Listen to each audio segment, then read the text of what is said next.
Assalamualaikum warahmatullahi wabarakatuh.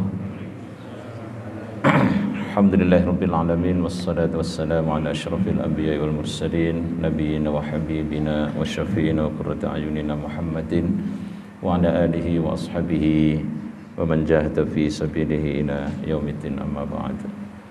Jamaah Masjid Al-Fitrah yang dimuliakan Allah, kita lanjutkan kegiatan ibadah kita malam ini dengan bersama-sama mengikuti kajian Al-Quran surah Al-Ma'idah ayat ke-18 dan seterusnya. Kita awali dengan membaca Ummul Quran. Allahumma hassil wa balligh maqasidana. Al-Fatihah. A'udzu billahi minasy syaithanir rajim. Bismillahirrahmanirrahim. Alhamdulillahi rabbil alamin. Ar-Rahmanir Rahim. Maliki yaumiddin. Iyyaka na'budu wa iyyaka nasta'in. اهدنا الصراط المستقيم صراط الذين أنعمت عليهم غير المغضوب عليهم ولا الضالين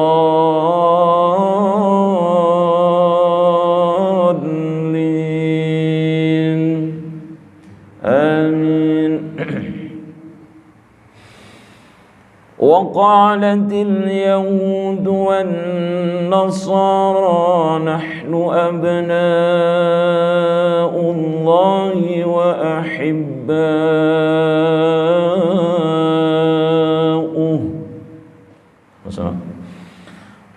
وقالت اليهود والنصارى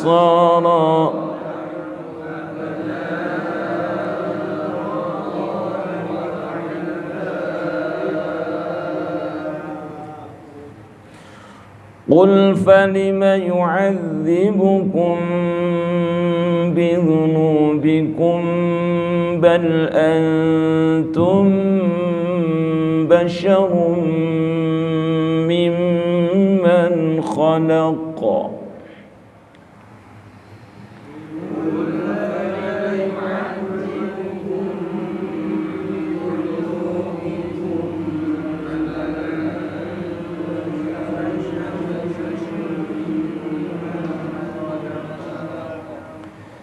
يغفر لمن يشاء ويعذب من يشاء.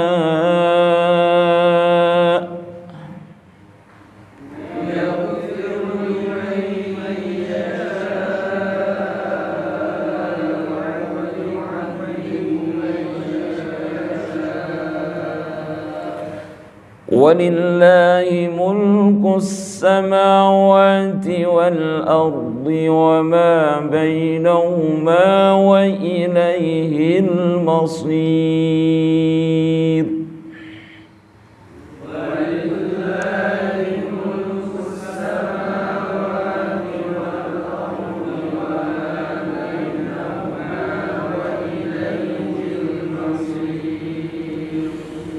يا أهل الكتاب قد جاءكم رسولنا يبين لكم على فترة من الرسل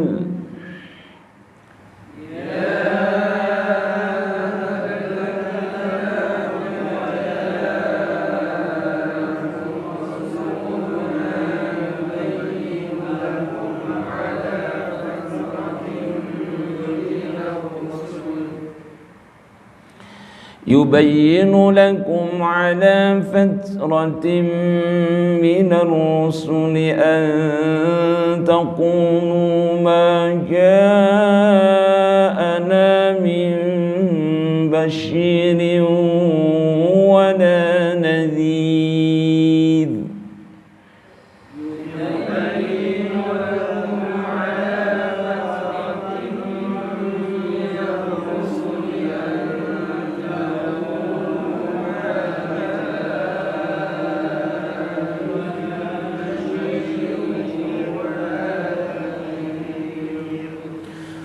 فقد جاءكم بشير ونذير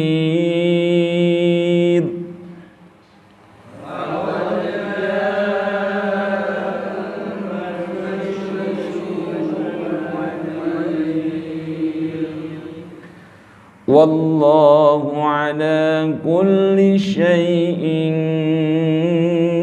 قدير والله على كل شيء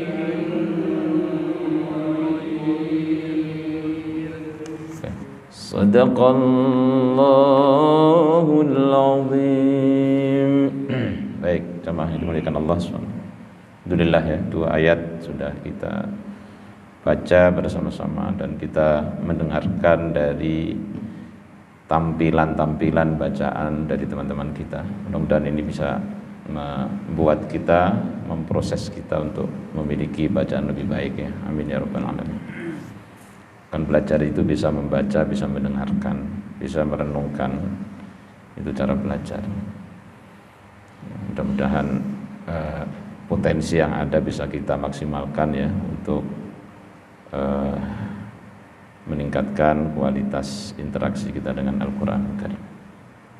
Bismillahirrahmanirrahim. Faqala ta'ala wa qalatil yahudu wan nasara nahnu abna'ullahi wa ahibba'u.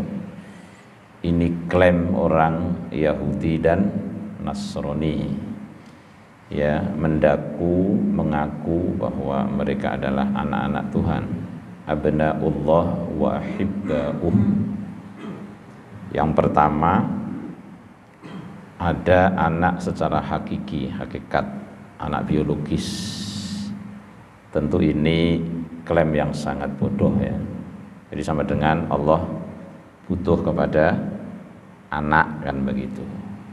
Yang kedua, bisa dimaknai bahwa maksudnya adalah kekasih-kekasih Allah ya, karena anak dengan orang tua itu ya biasanya memang kasih sayangnya lebih daripada kepada yang lain, dan itu seringkali bahasa ini digunakan, wah itu anak buah mereka, wah itu anak-anaknya itu. Kalau di Jawa dulu, kalau ada orang pintar biasanya ya, itu kalau di kampung saya suka disebut santri-santrinya itu anak-anakannya gitu ya. Ya lo di Rembang sana, Rembang ke timur ya, anak-anakan gitu ya. Anak-anak maksudnya orang yang dekat. Kalau itu yang dimaksud ya tentu bukan satu kesalahan ya. Maksudnya adalah dekat dengan Allah sedekat orang tua dengan anaknya. Tapi kalau yang dimaksud adalah anak secara hakiki, ya ini kesalahan fatal, baik Yahudi maupun Nasrani. Itu paham ya di sini ya, abna'ullahi wa ahibba'u. Dan akidah kita, keyakinan kita ya jelas menolak ya kalau ada orang mengatakan bahwa Allah butuh anak. Itu sudah jelas, soreh, sangat jelas sekali ayatnya, kul huwallahu ahad Allahus somad lam yalid walam yulad walam yakul lahu kufuwan ahad. Itu dalilnya jelas sekali. Jadi keseluruhan nahnu minallah bimanzilatil abna minal aba wa nahnu ahibba'uhu li annana ala dinih. Ini klaimnya sebenarnya. Jadi mereka dengan Allah itu seperti orang tua dengan anaknya ya.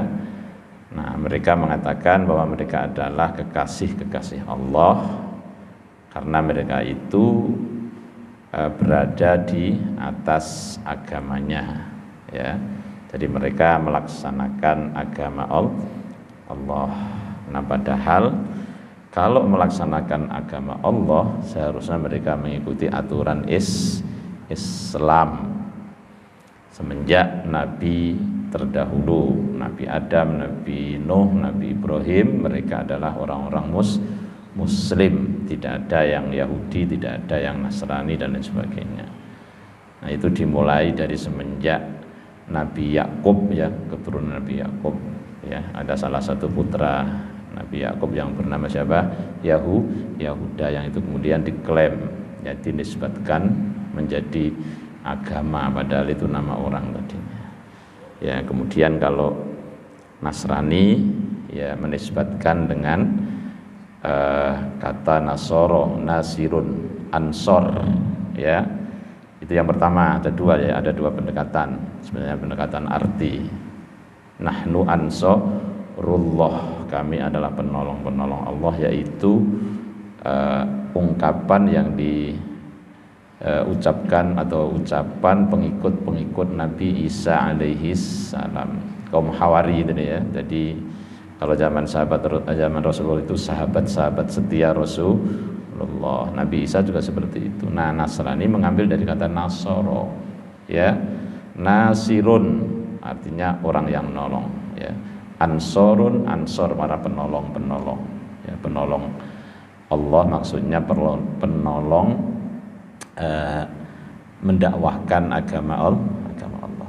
Atau yang kedua dimaknai atau mengambil atau menisbatkan dari tempat dilahirkannya siapa? Nabi Isa. Di mana? Nazaret. Itu bahasa Ibrani ya, Nazaret. Kalau bahasa Arabnya Nasoron, Nazaret ya, sehingga mengambil menisbatkan itu. Nah, agama itu hanya satu sebenarnya, yaitu Islam, yang langsung turun dari Allah penamanya itu. Kalau misalnya mereka mengaku sebagai orang yang melaksanakan agama Allah ya secara jujur, ya seharusnya tatkala Allah mengutus Nabi terakhir, yaitu siapa? Nabi Muhammad sallallahu alaihi wasallam, kewajiban mereka yang mengaku mengikuti Taurat, Injil, mengikuti Musa dan Isa itu, Nabi Musa dan Nabi Isa itu, kewajiban mereka adalah berfusi terhadap Islam, berfusi kepada Nabi Muhammad, berpindah maksudnya. Betul ya? Berpindah ya maksudnya ya. Dengan Al-Qur'an. Ya, seperti itu. Nah, kalau enggak ya berarti menurut keyakinan dan pandangan kita ada satu kesalahan besar di situ. Ya. Karena Nabi Isa sendiri juga mengatakan ya, wa id qala Isa ibnu Maryam ya bani Israil inni rasulullah ilaikum musaddiqan lima baina yadayya minat taurati wa mubasysyiran bi rasulin ya'ti mim ba'di ismuhu Ahmad. Sudah jelas itu, clear sekali ya. Ya, jadi akan ada seorang rasul yang datang setelahku, ismuhu, namanya siapa? Ahmad itu ya nama Nabi Muhammad sallallahu alaihi wasallam. Jangan lantas kemudian ngarang-ngarang sendiri terus Ahmad Musaddiq misalnya, atau Mirza Ghulam Ahmad misalnya.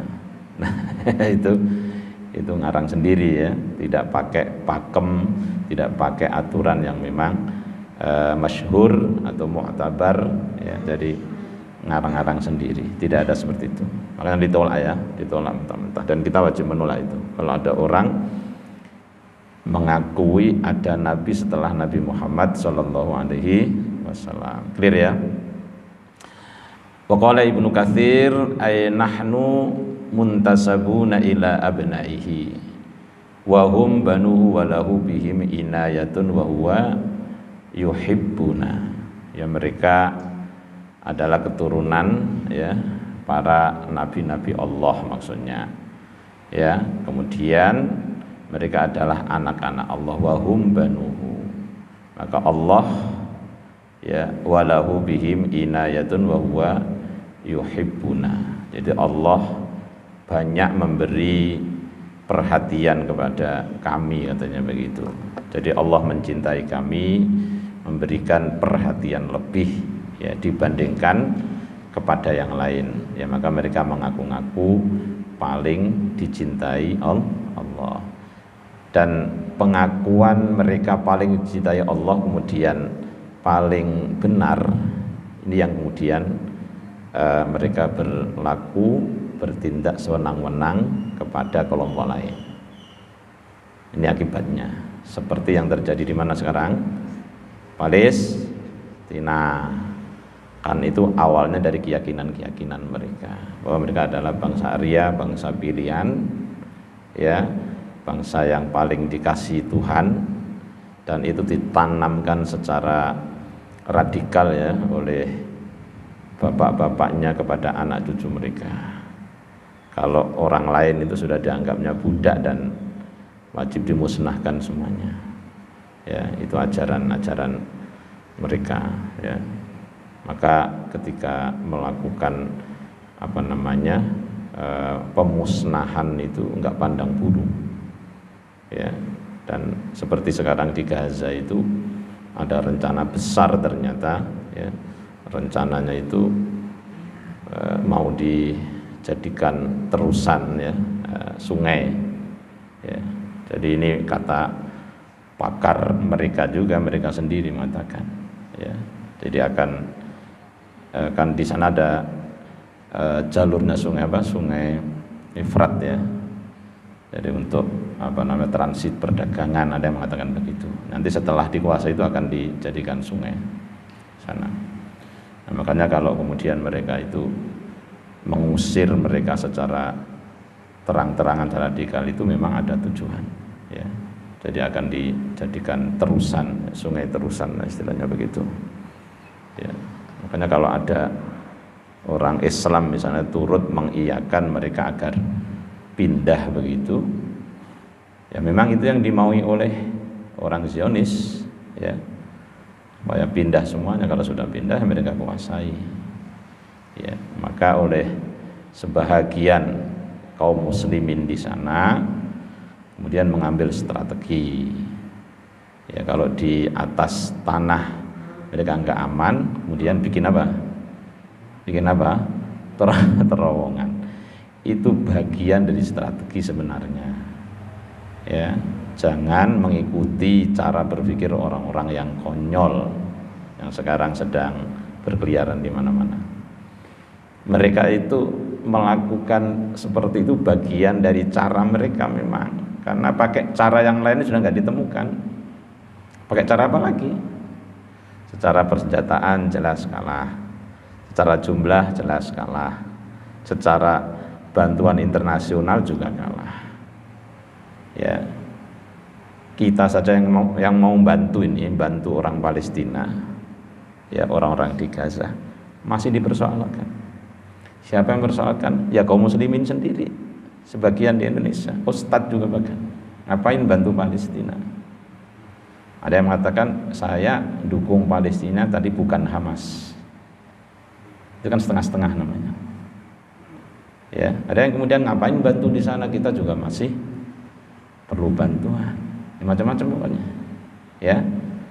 Nah, inilah kondisi kita dalam keadaan yang seharusnya itu ya mampu untuk menyatukan visi dan misi untuk menyelamatkan Palestina, masih juga ada yang seperti itu.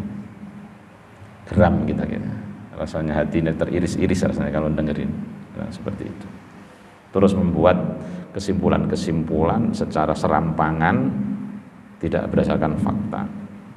Tapi alhamdulillah banyak juga sebagian kaum muslimin yang langsung melihat di sana, ya, supaya mereka bisa menjelaskan. Orang-orang yang sesat pikir itu supaya dijelaskan, ya. Jadi Hamas itu bukan orang sembarangan. Memang teroris Hamas itu. Bagi siapa? Ya bagi Israel. Masa kita mau ikutin Israel, begitu logikanya kan? Itu kan konyol jadinya. Teroris bagi siapa? Bagi Amerika, ya. Tapi bagi kita apa? Teroris apa mujahid? Hah? Teroris apa mujahid? Kita sendiri aja masih ragu. Itu. Seperti Diponegoro dulu, Diponegoro. Kalau Belanda yang bilang apa Diponegoro itu? Hah? Teroris pasti. Ya sama lah kira-kira begitu lah, gampang, nggak usah ribet-ribet mikir itu. Bung Tomo bagi tentara sekutu dianggapnya apa? Ya teroris bagi mereka. Tapi bagi kita apa Bung Tom apa? Pahlawan yang hari ini diperingati hari pahlawan. Gampang sebenarnya. Gampang. Kalau ada orang bilang, wah itu teroris, iya memang benar teroris. Tapi ente yang bilang teroris, saya enggak gitu ya. Ente yang bilang teroris, ente pendukung Amerika. Itu aja gampang sekali. Bagaimana teroris mereka itu? Masya Allah, mereka itu orang-orang terpilih. Mayoritas 90% lebih hafal Quran mereka itu. Kalau nggak hafal Quran nggak bakalan terpilih. Dan orang-orang bersih. Ya, akidahnya kalau akidah atau teologinya teologi Asy'ari seperti kita, seperti di Indonesia Imam Syafi'i, mereka madzhabnya Syafi'i. Ya. Kok dibilang teroris, dibilang ya teroris bagi Benyamin Netanyahu, tapi bagi kita yang enggak, mereka adalah pejuang, orang-orang yang terpilih. Ya, sholatnya juga ada yang mengatakan Syiah, katanya Syiah Rafidhah lagi. Masya Allah, dalam keadaan seperti ini pun masih ada orang yang sesat pikir seperti itu, kan ngeri jadinya. Dan kalau itu terus-terusan diviralkan kan akhirnya orang juga yang tadinya percaya jadi ragu, ya kan? Nah, makanya harus disadarkan juga orang-orang seperti itu. Ya. Mereka itu nggak pernah putus sholat tahajud. Bahkan di tengah-tengah pertempuran saja masih apa? Baca Quran. Bisa dilihat sekarang itu kan mudah sekali. Kalau zaman dulu mah susah. Ingin membuktikan, sekarang mah gampang. Ada videonya, ada filmnya. Ya, seperti itu. Maka jangan ikut-ikutan ya, jangan ikut-ikutan dengan pola pikir orang-orang yang sesat berpikir. Ya, itu yang akan merusak persatuan, justru yang seperti itu. Ya, yang menuduh-nuduh orang tanpa data, tanpa ada riset dulu, tanpa ada pemikiran dulu yang jernih, kemudian tiba-tiba menyimpulkan. Ini kan jadi berbahaya. Apa itu nanti tanggung jawab mereka di hadapan Allah SWT itu kalau kemudian nuduh bahwa Hamas adalah Syiah, Hamas adalah Rafidhah dan lain sebagainya. Ya, mereka praktek ibadahnya juga seperti kita. Ini kata orang-orang yang setiap bulan ke sana, setiap bulan bukan setiap tahun, setiap bulan ke sana ada orang kita di Indonesia yang memang peduli, dan mereka sengaja untuk masuk ke rumah-rumah penduduk perkampungan di Gaza maupun di tempat lain, bertanya langsung gitu. Makanya ketika pemilihan umum di Palestina yang menang siapa? Yang menang? Ya Hamas yang menang. Kenapa? Jadi mereka itu bantu masyarakat, bantu ekonomi, bantu sosial yang diisolir, diembargo, ya, dikumpulkan dalam satu wilayah, kemudian ditembok, nggak boleh keluar nggak apa. Dan itu sudah berjalan bertahun-tahun, 16 sampai 17 tahun yang parah itu. Sebelumnya juga sudah ditindas. Nah kalau seperti itu terus kemudian ketika bikin terowongan terus dituduh teroris itu, Masya Allah, keji banget tuduhan itu. Dia bikin terowongan itu ya karena memang apa? Mau lewat darat di apa? Dijaga di situ, nggak boleh lewat pintu gerbang juga nggak boleh dijaga ketat. Ya pokoknya tujuannya adalah membunuh secara pelan-pelan. Kalau kemudian dia bikin terowongan banyak sampai panjangnya berapa itu 400 km ya, kira-kira begitu. Bagaimana caranya itu? Kalau akal kita yang sebenarnya kayaknya nggak mampu berpikir itu di dalam tanah, belum bagaimana mereka dalam mengelola kehidupannya, mencukupi ekonominya dan lain sebagainya. Nggak nyampe kita itu. Kalau bukan memang orang-orang yang terpilih keimanannya nggak bisa. Ya, mereka adalah orang-orang yang memang didesain oleh Allah, yang hebat secara fisik maupun pemikiran, ya, untuk menjaga Masjidil Aqsa. Gitu. Ya, dan rata-rata mereka itu sarjana S1 minimal. Ya, dari sisi akademis bukan orang sembarangan mereka. Ya, rata-rata pendidikannya tinggi, kemudian hafal Quran 30 juz itu syarat untuk menjadi tentara Mas.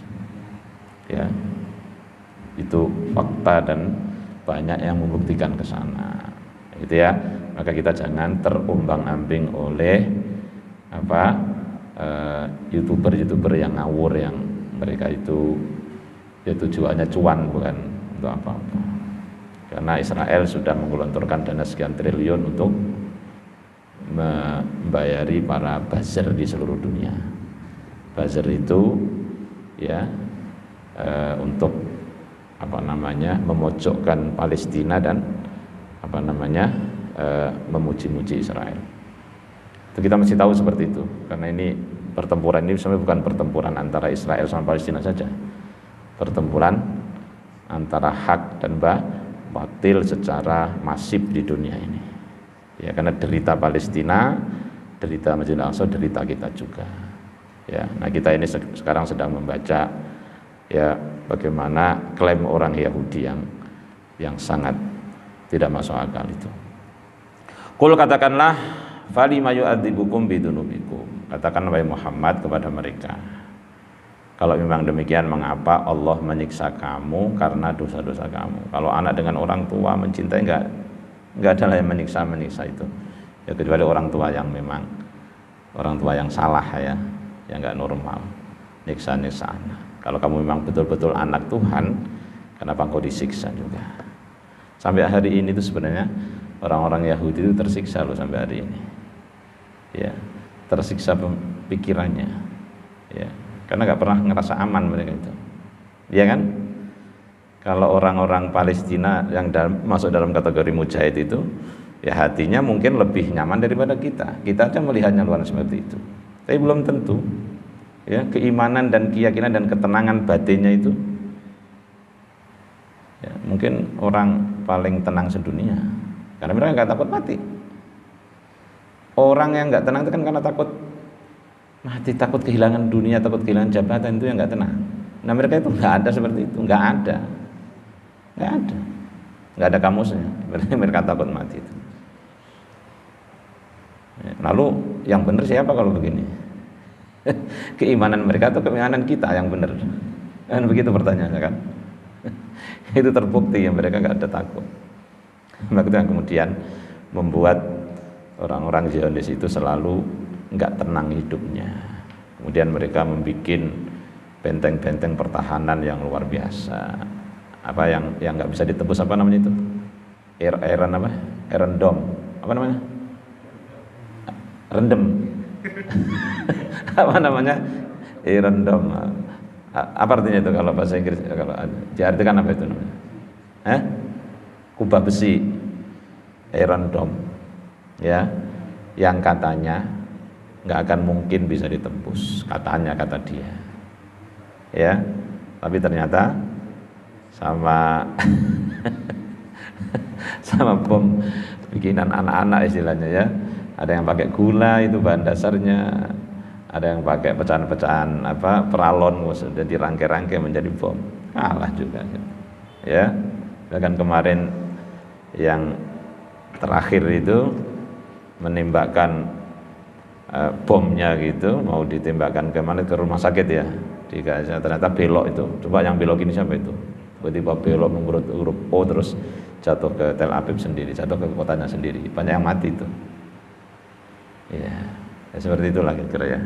Jadi ya mereka berkeyakinan ya pada satu saat akan merebut kemenangan, dan kita pasti di pihak Palestina. Maka ada orang kok di pihak Israel dia ya ini ya mungkin itu tadi banyak kemungkinan ya, kalau bukan karena memang disetting kemudian dapat sesuatu ya memang sesat pikir ya, bela-bela orang yang dolim, yang aniaya seperti itu. Law kuntum kama tad'una abna'ahu wa ahibba'ahu falima adda lakum nar jahannam ala kufrikum wa iftiraikum. Ya jika memang kalian itu benar seperti apa yang kalian sampaikan, mengaku-ngaku bahwa kalian adalah anak Tuhan dan kekasihnya, maka mengapa Tuhan itu, Allah itu telah menjanjikan, ya, mengancam kalian, menjanjikan kalian bahwa kalian akan dimasukkan ke neraka jahanam ala kufrikum wa iftiraikum, karena kekafiran, kekufuran kalian dan kalian mengaku-ngaku atau pengakuan palsu kalian, iftira. Bal antum basyarum mimman khalaq. Kalian itu bukan anak-anak Allah, ya, bukanlah anak-anak Tuhan, tetapi kamu adalah manusia biasa. Bal antum basyarum mimman khalaq. Jadi ya manusia biasa kalian, jangan ngaku-ngaku. Karena kalau sudah ngaku-ngaku paling suci, paling benar, paling tinggi, nanti akan memperlakukan orang lain dengan semena-mena, dan itu terbukti. Kesombongan orang Zionis Israel itu, masya Allah, luar biasa kesombongannya itu, ya. Bahkan hari-hari ini kita disuguhi, ya, sikap-sikap yang sangat menyakitkan hati kita. Jadi meledek gitu ya, meledek orang-orang yang ada di pengungsian itu, ya, seolah-olah kalau kamu itu kalau tetap akan seperti ini, melarat terus kamu, nggak bisa makan, nggak bisa minum, sambil istilah orang Jawa itu ngenyek, ya, meledek-ledek di hadapan orang-orang pasti. Itu perilaku dan kelakuan mereka itu. Dari zaman dahulu juga seperti itu, ya. Maka kalau yang menguasai daerah sana, Palestina itu orang Israel, ya seperti itu, akan terjadi huru-hara terus-menerus. Tapi kalau yang menguasai itu umat Islam, kalau yang menguasai umat Islam pasti akan damai di sana. Itu sudah terbukti, ya, sejak Umar radhiyallahu anhu, ya, menampakkan kakinya ke sana. Enggak ada, setelah itu damai semuanya sampai sekian ratus tahun. Ya, kalau yang memimpin, yang mengambil peran orang lain di luar Islam, ya akan terjadi kerusuhan terus-menerus dan terbukti. Ya, jadi ketika dikuasai kaum muslimin itu, orang Nasrani, orang Yahudi itu nyaman hidupnya semuanya. Karena ketika Umar menguasai itu enggak terus kemudian diratakan semuanya, tempat ibadah dijaga betul-betul. Ya, orang diperlakukan, ya, sebagaimana mestinya. Ya, dianggap dimuliakanlah sesama manusia. Karena Islam punya aturan yang sangat humanis, aturan yang sangat menghargai nilai-nilai kehidupan manusia. Ya. Nah, makanya orang-orang Hamas yang disebut teroris itu, ya, sekalipun dia telah menawan beberapa orang-orang Israel misalnya, kalau memang enggak layak untuk diperlakukan secara keras, ya mereka akan dilayani. Mana ada itu aturan lain? Musuh dia dilayani. Jadi yang dibunuh itu hanya tentara. Masyarakat sipil nggak boleh. Ya, apalagi orang tua, anak-anak, haram hukumnya dibunuh, nggak boleh. Tempat ibadah nggak boleh, rumah sakit nggak boleh. Ya kalau mereka ngawur, itu bedanya. Ya, bedanya. Mereka ngawur. Ai antum basyarun kasairin nas wa huwa subhanahu al-hakim fi jami'i ibadihi. Ya, kalian itu manusia sebagaimana manusia lain, seperti layaknya kebanyakan manusia. Wa huwa subhanahu wa ta'ala al-hakimu fi jami'i ibadihi. Dan Allah subhanahu wa ta'ala itu menjadi hakim untuk seluruh hamba-hambanya. Jadi diperlakukan adil oleh Allah, bukan yang satu dikasih, yang satu enggak, bukan begitu. Makanya anggapan tadi, anggapan yang keliru, mendaku diri mereka bahwa mereka adalah orang yang paling dikasih itu Tuhan. Sedangkan Allah subhanahu wa ta'ala itu maha bijaksana, tidak seperti keyakinan oleh orang-orang Yahudi dan Nasrani. Yaghfiru liman yasha wa yu'adzibu man yasha. Jadi Allah akan mengampuni kepada siapapun yang Allah kehendaki. Wa yu'adzibu man yasha, dan Allah juga akan menyiksa kepada siapapun yang Dia kehendaki. Bukan seperti anggapan orang Yahudi dan Nasrani tadi. Seolah-olah mereka sendiri yang paling benar, yang paling selamat. Ya, yaghfiru liman syaa min ibadihi wa yu'adzibu man syaa la i'tirada li hukmihi wa la radda li amrihi. Jadi itulah sistem yang telah Allah terapkan, sistem yang Allah telah berikan. Allah mengampuni siapa yang kehendaki dan dari hamba-hambanya dan menyiksa kepada siapa yang Dia kehendaki. Jadi tidak ada pertentangan di dalam hukum yang telah ditetapkan Allah dan tidak ada yang menolak perintah Allah SWT. Walillahi mulkus samawati wal ard, dan milik Allah lah kerajaan langit dan bumi. Ya, mulkun itu ya kerajaan, ya. Kerajaan artinya apa? Kalau raja itu kan identik dengan apa? Kekuasaan. Ya. Wah itu merajai, wah itu menguasai. Ya. Jadi itu milik Allah semuanya. Jadi manusia itu hanya mengklaim saja. Manusia itu mengklaim. Tapi sejatinya kerajaan itu milik Allah, kerajaan langit dan bumi. Wa ma bainahuma, dan apa yang ada di antara keduanya, langit dan bumi, wa ilaihil masir. Dan kepada Allah ya tempat kembali. Hanya kepada Allah al-masir, segala sesuatu akan kembali kepada Allah. Al-jami'u mulkihi wa tahta qahrihi wa sultanihi wa ilaihi al-marji wal ma'ab. Ya. Jadi segala sesuatu kepunyaan Allah, berada di bawah kekuasaannya. Wa tahta qahrihi wa sultanihi, semuanya di bawah kekuasaan Allah. Wa ilaihil marji wal ma'ab, dan kepada Allah tempat kembali. Tsumma da'ahum ilal imani bi khadamil mursalin. Ya. Kemudian Allah mengajak mereka ya kepada mengimani kepada siapa? Dengan Nabi terakhir, Nabi penutup, yaitu Nabi Muhammad sallallahu alaihi wasallam. Ya ahlal kitab, wa ya ahli kitab, qad ja'akum rasuluna yubayyinu lakum. Jadi wahai ahli kitab, sungguh telah datang kepada kalian utusan kami, yubayyinu lakum, yang akan menjelaskan kepada kalian ala fatratin minar rusuli, ya. Ketika terputus ya zaman kerasulan, disebut zaman fatrah ya. Jadi ada istilah zaman fatrah, zaman di mana zaman tersebut kekosongan ya, zaman kekosongan. Ya karena antara Nabi Isa dengan Nabi Muhammad itu terpaut sekitar kurang lebih 600 tahun ya. Dia mengatakan 560 tahun. Ya, itu disebut fatrah ya. Jadi kekosongan. Ya. Maka di sini ala fatratim minar rusul. Ayya ma'syarul yahud wan nasara, laqad ja'akum Muhammadun sallallahu alaihi wasallam. Wahai golongan Yahudi dan Nasrani. Karena Nabi Muhammad diutus di tengah-tengah mereka juga. Jadi orang-orang Yahudi, orang-orang Nasrani itu menjadi sasaran dakwah Rasulullah sallallahu alaihi wasallam. Jadi ada golongan musyrikin, ada golongan min ahlil kitab, yaitu minal Yahudi wan Nasara, dan mereka itu menjadi sasaran dakwah Nabi Muhammad sallallahu alaihi wasallam. Laqad ja'akum Muhammadun sallallahu alaihi wasallam ya yuwaddihu lakum syara'i'ad din alang qita'in minar rusuli wa durusin minad din. Ya, jadi telah datang kepada kalian Rasul yang akan menjelaskan kepada kalian semuanya tentang syariat agama.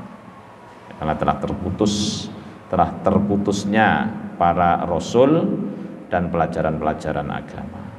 Wa kanatil fatrah baina Isa wa Muhammadin sallallahu alaihi wasallam, dan masa antara Nabi Isa dengan Nabi Muhammad sallallahu alaihi wasallam wa muddatu khamsumi'atin wa sittun, yaitu berapa?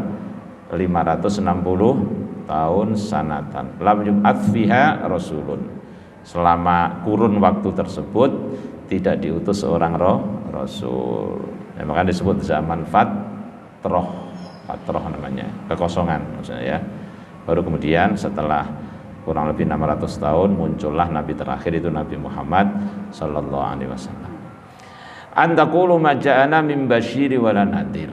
Kenapa itu Allah utus nabi terakhir? Ini diantaranya alasannya, agar kamu tidak mengatakan tidak datang kepada kami seorang pemberi kabar gembira dan pemberi peringatan. Agar ini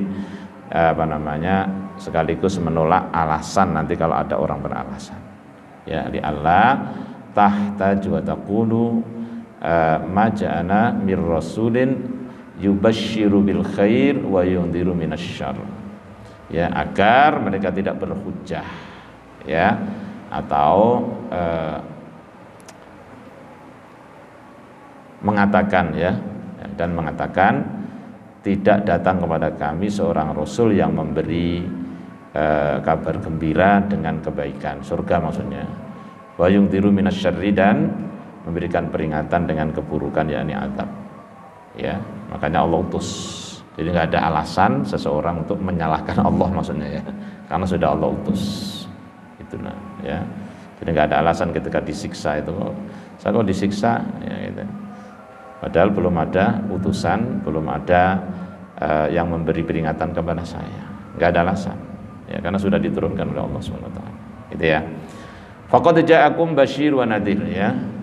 Maka benar-benar telah datang kepada kalian basyirun wa nadhir, seorang pemberi kabar gembira dan peringatan. Siapa dia? Huwa Muhammadun sallallahu alaihi wasallam. Dialah Nabi Muhammad sallallahu alaihi wasallam.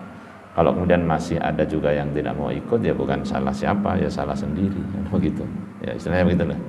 Udah dikasih, ya, udah diberikan seorang pemberi peringatan, tapi kalian masih maksakan, ya, diri untuk sesat, ya salah sendiri, ya. Itu kalau disingkat seperti itu lagi. Jadi Allah sudah berikan seorang pemberi peringatan, seorang pemberi kabar gembira, kalian masih tetap dalam kesesatan, berarti kesalahan kalian sendiri. Wallahu ala kulli syai'in qadir. Dan Allah Maha kuasa atas segala sesuatu. Ya, wa qala Ibnu Jarir mengatakan qadirun ala iqabin man asahu wa thawabin man ata'ahu. Allah berkuasa untuk menyiksa siapapun, ya, siapapun yang durhaka, man asahu. Dan Allah memberikan balasan wa thawabin, ya, kuasa untuk memberikan balasan pahala. Kepada siapa? Man ata'ahu, kepada orang-orang yang taat menjalankan perintah Allah. Nah, itu ujung-ujungnya begitu. Jadi Allah Maha Kuasa untuk menyiksa siapapun. Tentu ada hitungannya, kan? Kalau siksa ada hitungannya. Kalau Allah mengazab itu pakai hitungan. Tapi kalau Allah memberikan nikmat dan kasih enggak pakai hitungan. Itu hebatnya, ya. Kalau Allah memberikan sesuatu kepada orang yang taat itu enggak pakai hitung-hitungan. Kalau misalnya ini nih, misalnya, ya, ini rahasianya. Misalnya Allah memberi nikmat, kita pakai hitungan, kira-kira pantas enggak kita dihitung-hitung gitu dapat nikmat Allah? Kira-kira pantas enggak? Ya, dengan kualitas ibadah yang seperti ini dan, ya, akhlak dan moral kita seperti ini, pantas enggak kira-kira kita dikasih makan? Kalau pakai hitungan, ya. Makanya Allah ngasih nikmat dan rahmat surga enggak pakai itu. Tapi kalau adab masih dihitung. Pas. Kalau kebaikan itu dilipatkan gandakan. Insyaallah. Luar biasa, kan? Luar biasa. Wallahu ala kulli syai'in qadir. Ya, tergantung Allah maunya. Ya, segala sesuatu Allah Maha bijaksana, Allah Maha kuasa untuk menentukan apa saja yang Dia kehendaki. Wallahu a'lam bishawab. Mudah-mudahan dua ayat yang mulia ini bisa kita pahami dengan baik. Lebih kurang mohon maaf. Kita akhiri dengan hamdalah dan kafaratul majlis. Alhamdulillahirabbil alamin, subhanaka wa bihamdika asyhadu an la ilaha illa anta astaghfiruka wa atubu ilaik. Assalamualaikum warahmatullahi wabarakatuh.